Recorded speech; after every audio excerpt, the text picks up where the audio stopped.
What is up? Welcome back. Well, today's video is going to be a little bit different. As you can see, we are no longer in Nicaragua. We are no longer at the house. We are back in Canada. I have cut my hair and decided to shorten my hair down. It got really annoying down there. We've been back for a few weeks now. We've been back and forth to Mexico already for a wedding. Those videos are going to be coming out here in the next week or so. During all that time, we've also become an Amazon affiliate. So there's multiple links that'll be showing up now. There's links in all the descriptions. We've got a whole bunch of products, a big storefront. So feel free to check all that stuff out. All the links are down in the description. We just wanted to do a video, and I say we, based on a lot of comments and questions we've been getting and messages from people based on real estate, Nicaragua, why we chose Nicaragua over other places like Costa Rica or Panama or anywhere else like that. Doesn't really matter abroad where, but the to-dos, what not to do, all that kind of stuff. So I just want to take a few minutes here to answer a couple of those questions. This started for me a long time ago. I've always wanted to have somewhere tropical. I've always wanted to make sure I had somewhere to go and surf and set myself up for retirement, and investment as well. Coming from the Great Lakes and surfing on the Great Lakes my entire life, the winters get pretty cold. We'll stay in the water until it freezes. And then after that, you're pretty much done. Lake Ontario, Lake Erie don't freeze up here on the Great Lakes, but the other ones, Lake Superior doesn't, but it gets pretty good ice shelf. So I always want to make sure I was going to be somewhere warm once I turned 40, which I am now 41. So I wanted to make this dream a reality. And I just happened to be in the position where the house I had was just about done and finished being restored. I was selling the house, the business, everything, and it was going to work out in my favor to make the move. The main reason why I chose Nicaragua over Costa Rica is because not only was the real estate a lot cheaper I'm only about 4 hours more north of Tamarindo, but one of my closest and best friends is my next door neighbor who helped put all this thing together. Shout out to my boy, Tony Holiday. He, along with our other neighbor, Steve, great friend, one of Tony's best friends from childhood. And by the way, we're all from the same area up here in Ontario, which is amazing down there. It's like a little mini Canada. If it wasn't for Tony and these guys being there, I probably would have chose somewhere else. I probably would have ended up in Costa Rica, but because I have people there that I know and that I travel with and surf and kiteboard with and have known for 20 plus years and trust and love dearly, that made my mind up very easily. Not only is it a good house and it's a great starter spot, not only is it ridiculously secluded and remote. There is no tourism near us whatsoever. There are no hotels. It's our pocket of houses, then nothing for miles, then a few more houses, then nothing for miles. For me, the peace, the seclusion, and the solitude to walk out the property and walk right into the ocean and have world-class waves right out front with no lineups and not a single person around for miles was enough of a selling feature. Never mind having one of my best friends next door, having 3 or 4 Canadians right in a row. Turtle Sanctuary 2 doors down with our great friend Scott. So for me, Nicaragua became a new focus. Now, I've never been there. I had never been there. I bought the house sight unseen from a friend of ours, and just took a shot in the dark, went out on a limb. I knew my neighbors would never let me walk into something and buy something that wasn't going to be beneficial in my end. It's a newer home and it's tangible. They've seen it. They're there. We have an entire group of people that work on the houses and work for us down there and help us out with this stuff. So I wasn't just flying blindly by the seat of my pants. I had a whole team. I knew this house existed. I've seen it. I've seen the pictures. I know the guy that built it and I know the neighbors. So I felt very confident that way to make the deal and to do all that before I ever got there. So my first time actually ever being in Nicaragua, because I've done Costa Rica a few times and lived there during the winters, but I've never done Nicaragua until the time I flew there a year and a half ago, which is when I was going down to see my house that I had bought already and was going down to stay there for a couple months for the winter. And that was a pretty surreal experience. I'll put a link to that video right here. And you can check that out when I first show up and get over and walk through the house and see the ocean. It's pretty surreal. When I look back on it now, it's pretty crazy. However, I didn't feel scared. I had a good team of people in place. I had friends, and that makes a big difference. If you're looking at somewhere that's not in North America or wherever you live, then you really need to make sure that it's very beneficial if you know somebody around you, if you know people there, or you're in a community or a gated community and you have that stuff. It may seem like a little bit extra money, and your monthly fees might be something like more like a condo setup where you have condo fees and maintenance fees and that kind of stuff. But when you've got eyes on your property at all times and you can grab your phone and WhatsApp back and forth and you want pictures, you want to see it, and you can rent, and man, that when you're a flight away and you're 3 countries away and you're halfway around the world or something, you don't know what's going on, but you can in a split second. It's a lot of peace of mind. To me, it's worth it, knowing everything's in place. I remember looking at some stuff in southern Costa Rica, Dominical, Pavones area, which I've always wanted to get to, and it's a lot more off the beaten path. But for me, I don't know anybody. You got nobody there. So you got to really hope and trust that you can find somebody to help you out with all this. And you're going out on a limb. Not saying it doesn't work. It does work. It's one of those deciding factors that comes into where you're going to buy, how you're going to do this. Do you want seclusion? Do you want more of touristy? Are you looking more Americanized?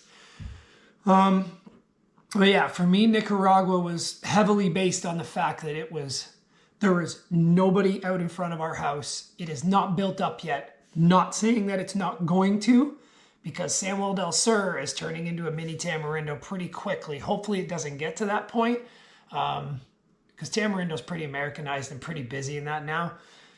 So hopefully it doesn't get to that point and it's a few years down the road. But, eventually in 10, 20 years, now that main highway runs north and south, and there's talking about doing freeway exits and entrance points to Miramar and Puerto Sandino and Shenandoah.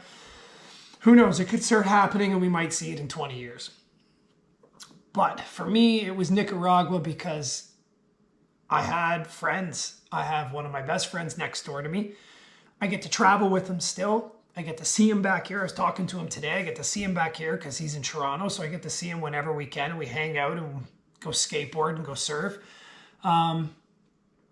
So that was the big part of it. The other part of it was cost. It's half or a third of the price of anything in Costa Rica. And I have more. If my house was in Costa Rica and I'm right on the ocean and I have that kind of thing, it would have cost me quadruple what I paid for my house. So that kind of stuff really come down to play for me that, yeah, right now it might not be touristy and it's not busy, but man, it's peaceful, it's quiet. All I hear are the birds and the animals. You sit up on the roof at nighttime and you don't hear a single thing. There's no road noise. There's no traffic. There's nothing. It's pretty crazy. It's when you leave there and you've been there for a while and you step back out into like heavy traffic, or you get to the airport and you're like, wow, it hits you how secluded you've been. Now, it's not crazy. There's little stores and villages and all kinds of stuff and restaurants, hop on the dirt bike and head up to them and that. So you're fine, but it's not Americanized by any stretch of the imagination. The legal system for doing this is pretty simple. It's no different than our legal system. They've got zoning things, and you're going to do a survey for a topographical map if it hasn't already been done. Finding a good lawyer, a very good, reputable lawyer, and a lawyer you can trust in any other country, same can go for here in Canada or in the States, is key. And I was lucky that our guys have been down there for almost 15 years now at this point and have gone through some people. And they have found an absolutely phenomenal man, Marlon, who is our lawyer. And he is just he is so highly respected in that country, it's not even funny. And he is phenomenal. And he's taken every ounce of this on himself to do all the switchover for me and to look after everything. It's no different than here. It just doesn't happen overnight. You're kind of on island time. Everything's a little bit slower down there. You just can't be in a rush. And that just goes for any of this stuff. When you're stepping out of North America and you're used to the hustle and bustle and people demanding things here, then and now, and wanted it yesterday, you can't do that down there, or you get put to the back of the list very quickly. So you just got to let it go. Everything will happen. Everything takes its place. It's been over a year now and I have everything all done. Everything's ready to go, but it takes that amount of time to have it all finalized. Simple process. I've been learning Spanish the last 3 years just to make it easier so you can actually blend in and use their language. And I want to be a part of the culture. I love it when I'm down there speaking with everybody, and it really helps. So finding good legal that way. Don't worry about the language barrier. It's pretty easy to get through. There's no miscommunication at all. Everybody's usually willing to help with that kind of stuff to help you figure it out, but just be patient. And that goes for a lot of stuff in these countries. Costa Rica's the same way. El Salvador, I love El Salvador, and you only ever get to stop in there if you do an airport transfer for now, because I do really want to go out to the coast. But don't be in a rush. It's pretty simple, man. It's laid back life. It's island life. It's a whole nother way of life, and it's way better than what we have here in North America, which is why I invested and bought a place so that I can start disappearing and get out of Ontario and Canada, because Ontario's just not it anymore, unfortunately. And I'm not the only one who knows it and says it. It's just not.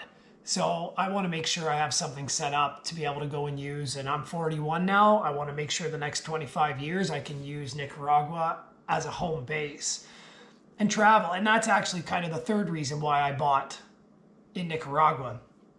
If you look at where the map is of all the countries from southern Mexico right to Panama, it's dead in the middle.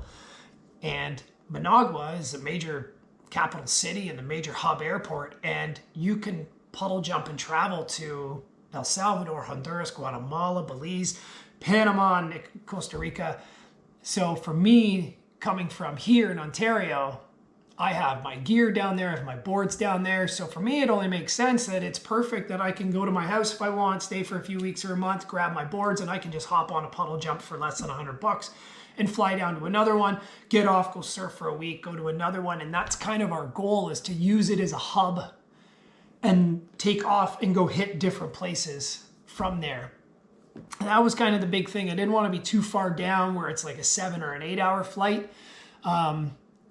To fly straight into Managua, it's about 5, just a bit more. So it's perfect. It's a perfect flight away. Other than that, based on why I chose Nicaragua, I really didn't. It come down to having my best friend next door and the cost of the house, knowing that the house was brand new and that it existed, and knowing that the waves out front, I had only ever seen pictures or videos from any of the pros that ever hit up Miramar and Puerto Sandino, which is about half an hour south of us. There's some world-class surf breaks, so I knew about the area, and it's untouched, which is unbelievable to me still in this day and age. So until I got there, then the list grew more and more and more as to why I made the right decision with Nicaragua, and I wouldn't trade it for anything at this point. Would I like to invest and put some more money somewhere else? 100%. Would I like to put it somewhere else in the world, maybe Europe somewhere? My family's from Scotland. I have citizenship for there. Still a family there, kind of looking at areas like that. But I am very, very happy and thankful that I was able to put roots down in Nicaragua and have our own little community down there. It is unbelievable. Nicaragua versus Costa Rica is another big one. And I love Costa Rica. It's just gotten so popular and so Americanized. It really has. Tamarindo, it's great for beginners to go and surf. I've surfed Witch's Rock and Ollie's Point. But the main area, man, it can just be hustle and bustle. And then if you're trying to be outside of town and now the cost of everything, it's tough to even find an Airbnb in that town anymore for less than $300-400 a night.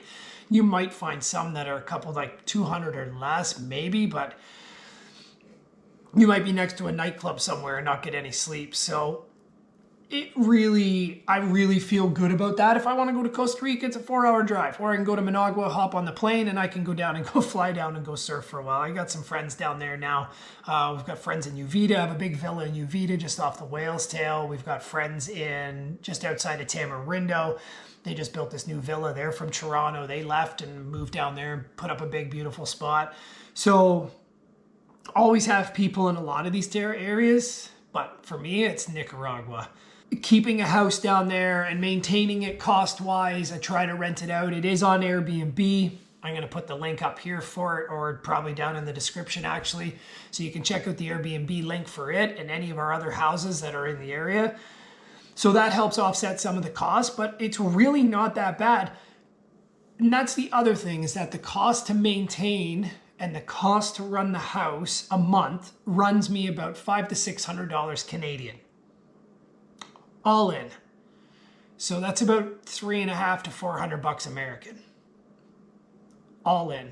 That's cleaning, maintenance, gardeners, property manager, hydro, which I have solar on my roof, which is beautiful. So 99% of the time my solar's running. Any other costs when it comes down to it for commissions and things like that, sometimes you might creep up to maybe $800 a month, but that's usually if you've rented it out for a week or two. So you've made, $100 a night on it. So you've made, $1,200 American or whatever. So you now made enough to pay for 2 months worth of your stuff completely outright, maybe 3. So having that little bit of rental offsets the cost throughout the year. So last year, I did a bunch of renovation stuff last year, but usually looking at it ahead this year, my renovations are mostly done except for the walkway and just fun things that my last bill I just sent was $515 Canadian. And that's only like $350 American. And that's everything all in.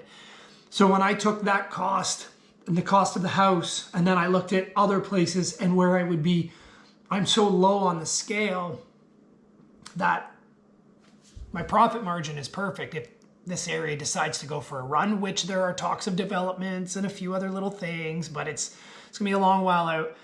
I can't lose on it. There's only so much waterfront and tropical real estate left in the world. And countries like Nicaragua and Costa Rica are putting in a lot of rules and a lot of regulations on new building, especially on coastlines, to make sure everything is preserved for nature and for the ecosystem. And that's amazing. My house is existing already, so I just had a topographical and a zoning thing done, and we're good. I know where my boundary lines are coming from the ocean and back that I can't build. Totally fine that way. They're nice deep lots. Has there been moments of trying times where last year I had renovation stuff, or you get people in there? Take this November. I was down there in November into December for 2 weeks doing housework, putting new screens in, doing a bunch of walkway stuff. And everything was fine. Everything worked great. I left 3 days later, had guests go in there, and the air conditioning went out. I'm like, the air conditioning worked perfectly fine while I was here the whole time, but all of a sudden it just craps out on you, and then you have a major expense. You're going to have maintenance. You're going to have cost. You're going to have upkeep. And some of the stuff, when you come from a background like I do, where I grew up building everything and doing everything, build your own house, build your own shop, fix your own cars, build your own old car. Like, I grew up in a full shop. There's nothing I can't do because of my father. When you know you can fix it and you're sitting in Canada and they're a plane ride away and you're like, man, I could literally just fix this, drill this out, mount this here, totally be done, and we'd have this all fixed. Things might take a little bit longer, and they have to go through trying to find stuff. Certain things still aren't readily available, so they really do think outside the box to make things work, and they work. And they work beautifully. It just takes a little bit longer. And that's why having the team is so beneficial in place, because they know who does what and who's good at what and who can get the job done for you. So, been trying times? Oh yeah, for sure. It's been, a couple times where there's been one thing after another and you're like, okay. And then you take in the factor that, man, you're right near the ocean. even as secluded and treated, you still got salt water and you got salt air. Corrosion happens. Things break. Doesn't matter if it's stainless or not. Like, you're going to have bad things break here too. So it's just to remember that. It's just a lot trickier when you can't just get up and go out and go look at the problem, or, you know, my dishwasher quit and I got to figure out why. Well, it's right here. Well, I can't do that when I'm a plane right away. So it's take a breath, take a minute. And that's why having a team in place is so beneficial and so important, to have people or know somebody, or even if you're dabbling and you're looking in certain areas and you know other expats are there, like in Mexico or areas, even if you have that kind of hookup and that kind of coverage, for somebody to be able to go and help you back and forth with it is worth the weight in gold for that kind of help. I've met some amazing people so far. We've done some travels inside the country to a few places. We went to Selva Negra, we went to Maltagalpa to the Coffee Mountains, did Leon a bunch of times, Managua. Haven't gone to Grenada yet, haven't been to Chinandega, haven't even made it to Miramar yet to go surf with the guys down there at Miramar Surf Camp and the lodge and stuff. Shout out to you guys. I haven't even made it that far. I just haven't. I've recently just had my shed finished, so now I have a big, beautiful new wood sliding door and all that stuff, and it's locking and everything's out there now. So now I do have somewhere to store a dirt bike, because everybody else has bikes. So now I can get a bike and keep it there, and then I'll be able to bomb around and travel more. There's pros and cons everywhere, and there's cons if you want to find them. If you're somebody who wants all the materialistic stuff and you got to have this and you got to have that, and I need all the bars and I need all the restaurants, and then my little area isn't for you. You're going to want somewhere like San Juan del Sur or maybe Granada. Granada in the pictures looks absolutely beautiful and breathtaking. I can't wait to go there. But maybe that's more for you, where you want something more of a little city and a town around you, and that's totally fine. But for me, for where I am, I love it. I love the fact that I might not see anybody but Rosindo when he comes over to water the plants or do security for us, or Solomon, our property manager, when he shows up just to come hang out and bring his daughter down to watch sunset, and or Rosa when she comes by. Like, it's, for me, I get to hang out with these families, live right there with us. They're all with us every day. Like, they're all around our properties. They're with us. Their kids are with us. We know their families. They become our family as much as we've become theirs. We have drivers that'll come out and get you and pick you up and take you to places and that, and it's pretty crazy that of what we have there. And that's the big part of the reason why I absolutely love it. And I talk about it so much with friends of mine, and probably ad nauseum, where they just get sick and tired of hearing me talk about it. But I absolutely do love it. And I wouldn't give it up for anything. I wouldn't give it up for Hawaii. I wouldn't give it up for a house in Costa Rica. There's too much potential and too much upside to where we are. And Nicaragua's been on the radar now for the last couple of years, that the real estate values have been low, but they've been going up now. Certain areas like San Juan del Sur and Granada and Hacienda and Playa Hermosa, some of these villas are starting to go, like, they're starting to reach up, $300,000, $400,000, $500,000 US, and they're selling. So their prices are starting to get there in the busier areas.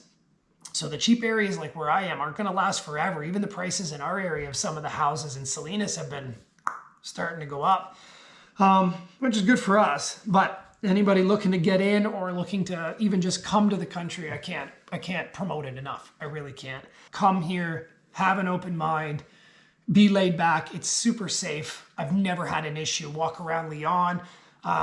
Rebecca and I walk around, Tony and his wife and the kids and everybody, never once anybody panhandling, nobody bugging you, nobody asking for money. Like, not an issue, not a single issue. And everybody's more than willing to help you learn Spanish and try to talk. And the people here are second to none. I absolutely love it. Leave us some comments down below. You want to ask some more questions? We'll be happy to answer them to the best of our ability. Anybody you want to be put in touch with regarding houses, we might be able to steer you in the right direction. And some agents down there. But realistically, it would be nice if you just came first and just explored and checked it out. And it might just change your mind about where you might be looking at. Because I'm telling you, the seclusion it's unbelievable. It's peaceful. It's quiet. and it is exactly how we should be living life. Like I said, we just got back from Mexico and a wedding, so we got a whole run of videos that are going to be coming out here as soon as this one goes up. And then I leave for Texas in a week and a half. We've got a big road trip. We're going down to Texas with a whole nother part of my life that I used to be involved in custom paint and restoration for cars and trucks and bikes. And we got a show truck heading for Texas for the Lone Star Throwdown. So we've been invited to bring this down there. So we're going on a road trip for that. We're going to vlog the whole thing down Route 66 and back. So that'll be fun. And then we're back for a month. And then looks like we're heading back to Mexico again. We got another invite to go to Mexico to go do some longboard surfing in an area that I've been dying to go to, and as well as the partner. She can't wait to go. So we've got some fun, exciting stuff coming up for the next few months. We're going to have a boatload of videos. We got a bunch already done, ready to go. And we're just going to start loading. That's it. I'm going to start putting them out. So on that note, we're going to finish this up. Don't forget to check out the descriptions down below for the links for any of the Amazon stuff, for any of our gear, all our GoPros, our lights, all our travel stuff. Everything's down in the description. Make sure you hit that like and subscribe. Appreciate the support. We're growing like crazy right now. We can't wait to bring more stuff. I want to thank everybody for watching, and we'll see you in the next one.